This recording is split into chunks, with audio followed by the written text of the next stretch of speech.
नमस्कार, मैं हूँ विवेकानंद झा और आप देख रहे हैं न्यूज़ मचान। कल जो हमारी बातचीत हुई थी इस मंच पर, उसमें मैंने प्रशांत किशोर की उपस्थिति, उनको लेकर जो मन बन रहा है सामान्य रूप से, उस बाबत बातचीत की थी और कुछ प्रतिक्रियाएं आई उस पर जिससे ये लगा कि इन प्रतिक्रियाओं को मेरी व्यक्तिगत समझ मान ली गई, जबकि मैं सिर्फ ये कह रहा था कि कुछ लोग इस तरह से सोच सकते हैं या उनको इस तरह से सोचना भा सकता है। इस बात की कोई गारंटी नहीं कि लोग इस तरह से सोच रहे हैं। मान लीजिए भारतीय जनता पार्टी को लेकर मैं यदि कुछ बोलूं तो उसे मेरी व्यक्तिगत अभिरुचि, मेरा मेरा व्यक्तिगत रुझान मान लिया जाएगा, तो इसमें मेरी कोई गलती नहीं। मैं तो बातचीत करता हूं और यह बताने की चेष्टा करता हूं कि इस तरह से भी सोच रहे हैं लोग, इस तरह से भी सोचा जा सकता है और उम्मीद और नाउम्मीद के बीच मतदाता इस तरह से झूल रहा है। देखिए, अभी बिहार चुनाव के बरक्स नरेंद्र मोदी कुछ दिनों में बड़ी रैली पटना के पास करने वाले हैं और नरेंद्र मोदी की जो रैलियां होती हैं उनमें जो भीड़ जुटता है उसको बहुत सारे लोग उम्मीदों का की भीड़ कहते हैं। मतलब उम्मीदों का मजमा। देखिए, डेमोक्रेसी में भीड़ सच में उम्मीदों का ही हुजूम है और यह हुजूम जब चुनाव जीतने के बाद वादों को टूटता हुआ देखता है तो उदासीनता आती है। हम कह सकते हैं कि वादे चुनावी ईंधन होते हैं। देखिए, चुनाव की अलख जगाने के लिए तमाम वादे किए जाते हैं। प्रशांत किशोर के वादों को देख लीजिए। शराबबंदी वो करने की बात कह रहे हैं कि शराबबंदी जो नीतीश बाबू ने किया हो उसको वो सत्ता में आते ही हटा देंगे। पलायन के लिए पलायन रोकने के लिए विशेष प्रयास करेंगे और आदि आदि। आप यहाँ मैं प्रशांत जी का मैनिफेस्टो बताने के लिए तो नहीं आया हूँ। वो जागरूक मतदाता का पुनित कर्तव्य बनता है कि वो खुद जाने कि जो नेता चुनाव मैदान में हैं उनका मैनिफेस्टो क्या कहता है, वो क्या वादे कर रहे हैं। अब देखिए, जो वादा रूपी ईंधन तेजस्वी यादव ने चूल्हे में डाला, प्रजातंत्र के चूल्हे में, चुनावी भाड़ जिसको कह सकते हैं, उस वादे को नीतीश जी ने चुनाव से पहले ही पूरा कर दिया। तो ईंधन अभी अभी ईंधन में आग लगाएंगे, ईंधन जलाएंगे, उससे ऊर्जा पैदा करेंगे। ऊर्जा कौन सी? सत्ता की ऊर्जा। सत्ता की ऊर्जा पैदा करेंगे। तेजस्वी ऐसा सोच रहे थे कि वो बिजली माफ कर देंगे, वो इतने पैसे देंगे। नीतीश जी ने चुनाव से पहले वो वादे पूरे कर दिए। अब तेजस्वी सिर्फ इतना ही कह सकते हैं कि उनका वादा नीतीश ने पूरा कर दिया। मेरा वादा था, नीतीश ने पूरा कर दिया। ठीक है, हम मान लेते हैं आपका वादा था, पर पूरा किसने किया? वादों का ईंधन ऊष्मा तो जलाने से पहले ही देने लगा। बहरहाल, हम बात कर रहे हैं मोदी की रैलियों में जो भीड़ आती है, वो उम्मीदों की भीड़, वो भी तो वादों के ईंधन से ही अलग पाती है। और आप माने न माने, सच तो यही है कि नरेंद्र मोदी ने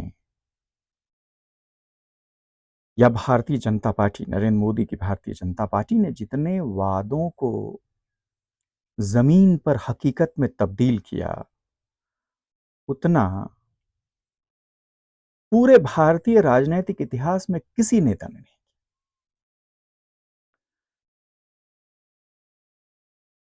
सड़कें उन्होंने बनवाई, बिजली उन्होंने दिया, पानी की व्यवस्था उन्होंने किए, गरीबों को प्रधानमंत्री आवास उन्होंने दिया,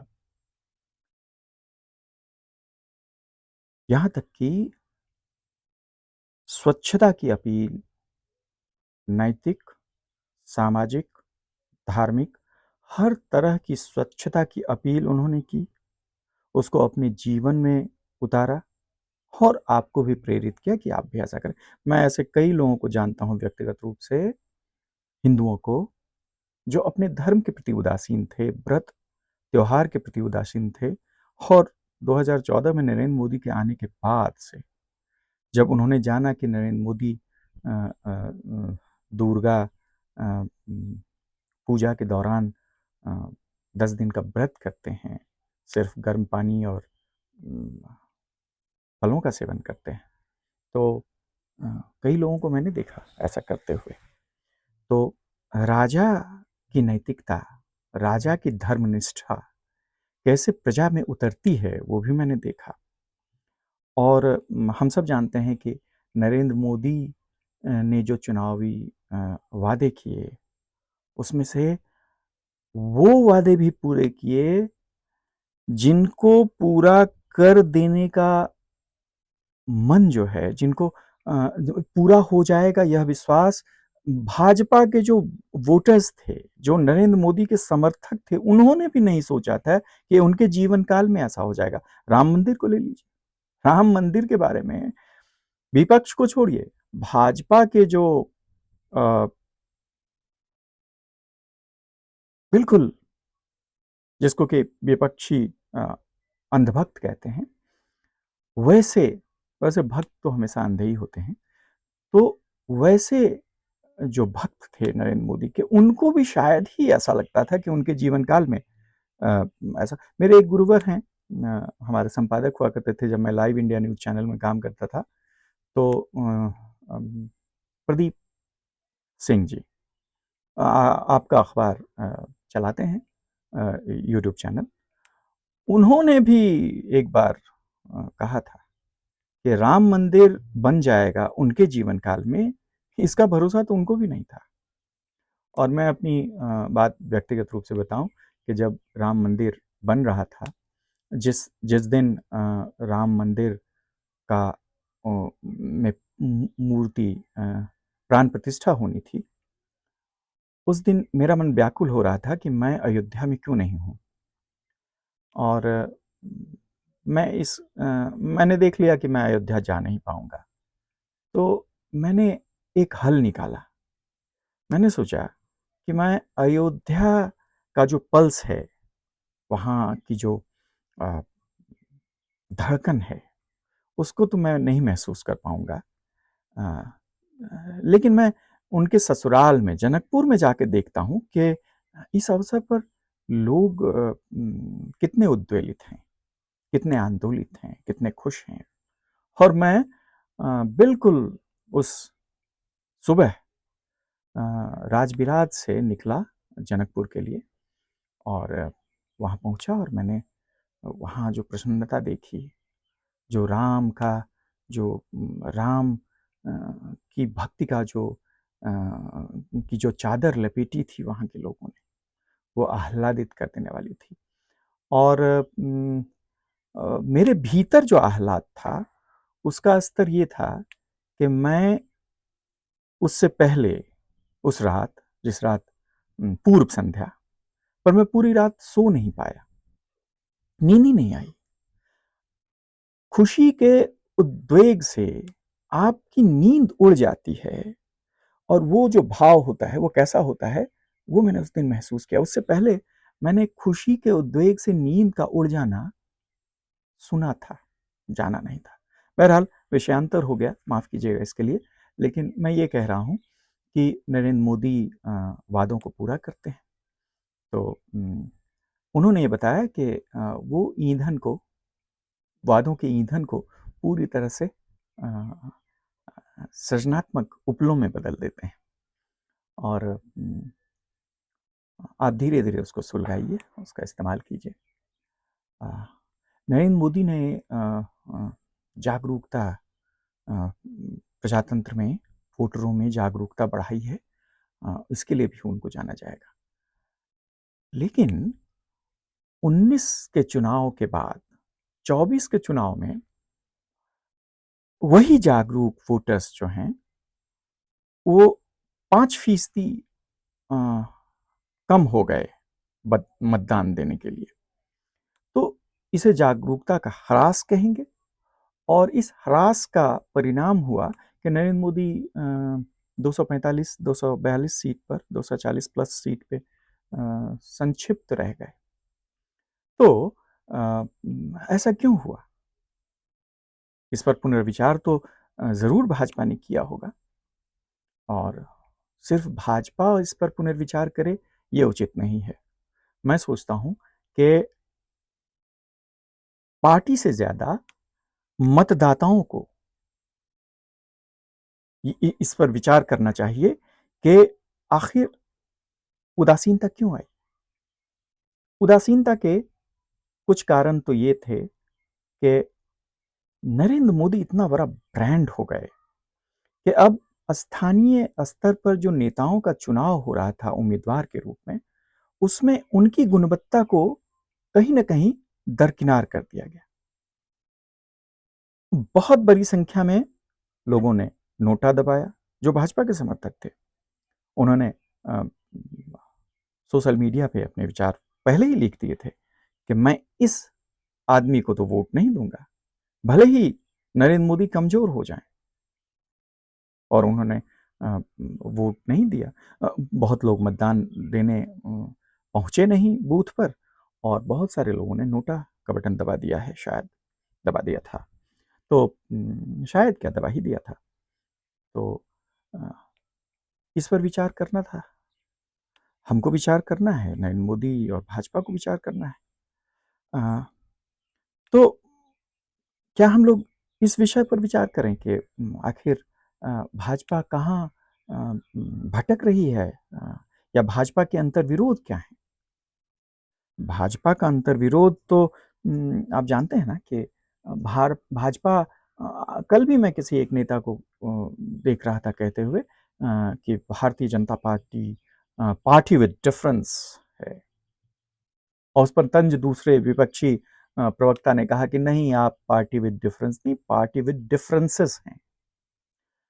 तो वो उनका आपसी झगड़ा था। एक मतदाता के रूप में हम क्या सोचते हैं? नरेंद्र मोदी की पार्टी स्पष्ट रूप से भिन्न है दूसरों से, और उनकी भिन्नता का सबसे बड़ा जो कारक है, वो उनकी भिन्नता का जो सबसे बड़ा पैमाना है वो ये है कि वो राष्ट्रवादी हैं, हिंदूवादी हैं, हिंदू संस्कृति की बात करते हैं। वो राष्ट्रीय स्वयंसेवक संघ और उनकी आनुषंगिक संस्थाओं के विचारों से उद्वेलित, प्रेरित और मार्गदर्शन पाते हैं। लेकिन जब उनमें, उन मार्गदर्शन में, उन सिद्धांतों में वो वो पिछड़ जाते हैं, उनके अनुसरण में जब उनकी अवहेला करने लगते हैं, तब मतदाता उदासीन होते हैं। थोड़ी संख्या में, कभी ज्यादा संख्या में। तो अभी थोड़ी संख्या में उदासीन हुए तो आप 242 पे आ गए। अधिक संख्या में उदासीन होंगे तो फिर क्या होगा? इस पर विचार तो करना ही चाहिए, हमको भी, सबको करना चाहिए। तो आखिर ये विक्षेप, जो विचारों से विक्षेप हुआ कैसे? देखिए, छोटी सी बात, कुछ उदाहरण बताता हूँ। एक राष्ट्रीय स्वयंसेवक संघ के विचारक हुए गुरुजी कहते हैं, गोलवलकर साहब। उन्होंने 1966 में कहा, लिखा, बोला कि भारत में मुसलमान ईसाई और कम्युनिस्ट शत्रु हैं भारत के। बिल्कुल, ये गोलवलकर जी का कहना मानना है कि ईसाई, मुसलमान और कम्युनिस्ट भारत के शत्रु हैं। उनमें देश प्रेम नहीं होता, वे हमेशा देश तोड़ने की फिराक में रहते हैं। ये उन्होंने नहीं कहा, कहने का भाव ये था। उन्होंने तो यही कहा कि ये आंतरिक शत्रु हैं। इस बात को हमारे CSD बिपिन रावत जी ने भी कहा था, हम 2.5 फ्रंट पे लड़ेंगे। उसमें भी यही भाव था। और नरेंद्र मोदी क्या कर रहे हैं? सबका साथ सबका विकास के नाम पर मुफ्त अनाज देकर मुसलमानों की संख्या बढ़ा रहे हैं। मैंने कल एक रील देखा जिसमें एक मुसलमान कह रहा है कि उसके 11 बेटे बेटियां हैं और उनके पिता को भी 8-9 बेटे बेटियां थी। भाई तुम क्यों संख्या बढ़ा रहे हो और क्यों फौज तैयार कर रहे हो अपने बच्चों की? तो उन्होंने कहा कि क्यों ना करें, मुफ्त का अनाज मिलता है, सब्सिडी मिलती है और थोड़ा बहुत रोजगार चिनाई का काम करता ही हूं, तो बच्चे पैदा कर रहा हूं, अपनी जनसंख्या बढ़ा रहा हूं। बहुत सचेत होकर कह रहा था। देखिए, आपने ये जो अंत्योदय के नाम पे, श्यामा प्रसाद मुखर्जी के नाम पे, दीनदयाल उपाध्याय के नाम पर गरीबों को दी जाने वाली जो राहत है, उसको बड़े स्तर पर जनसंख्या बढ़ाने वाली फैक्ट्री के रूप में इस्तेमाल होने को छोड़ दिया। और आपको ये पता नहीं होगा, ये तो मानना वाजिब नहीं है। आप तो सर्वज्ञ हैं, सर्वज्ञानी हैं। आपसे क्या छुपा है?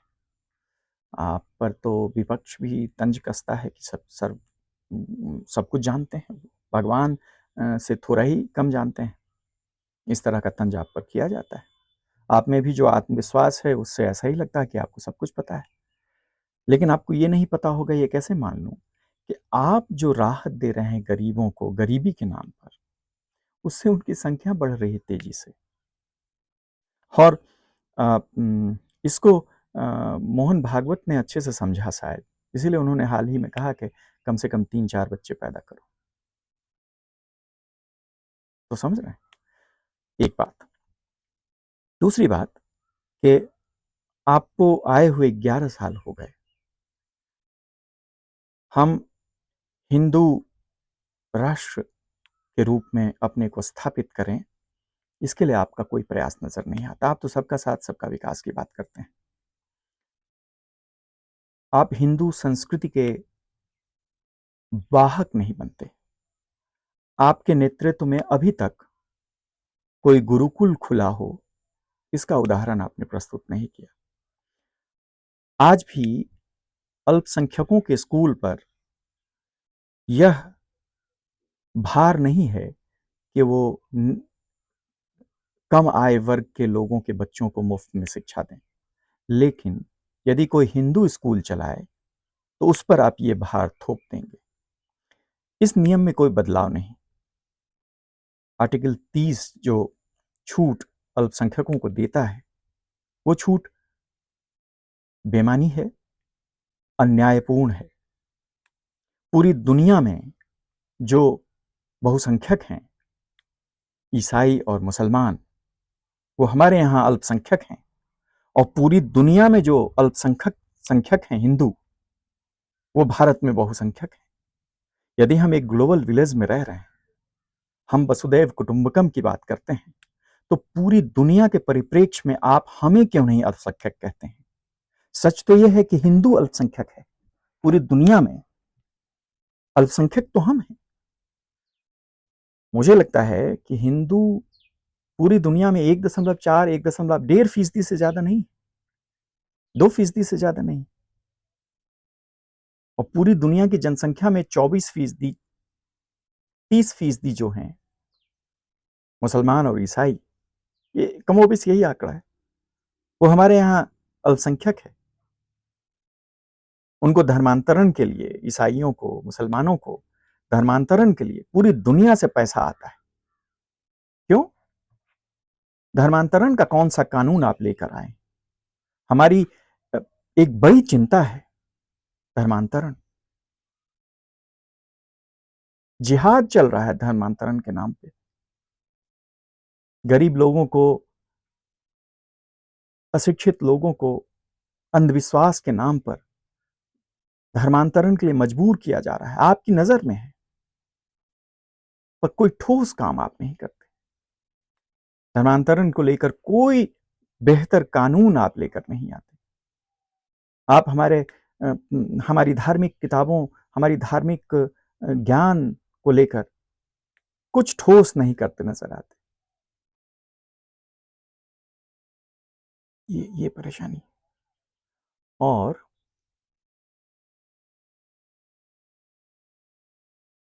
ये निराशा पैदा करता है आपके समर्थकों के बीच।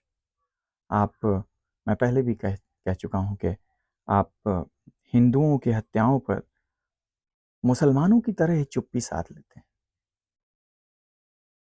जैसे मुसलमान गाजा में हुई हिंसा को लेकर बड़े चिंतित नजर आते हैं, भारतीय मुसलमान, लेकिन बांग्लादेश के हिंदुओं पर चुप रहते हैं। वैसे आप भी बांग्लादेश में मर रहे हिंदुओं पर चुप ही रह जाते हैं। पश्चिम बंगाल में मर रहे हिंदुओं पर, मारे जा रहे हिंदुओं पर चुप्पी साध लेते हैं।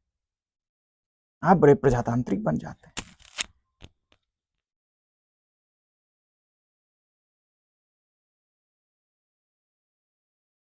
ये गलत है, प्लीज ऐसा मत कीजिए। चलिए, आज इसी निराशा के बिंदु पर निराशा के माहौल में इस बात को ख़त्म करते हैं, और लेकिन इस बात को जारी रखेंगे। और ये विचार उत्तेजन है, इसको मेरी व्यक्तिगत राय न समझी जाए।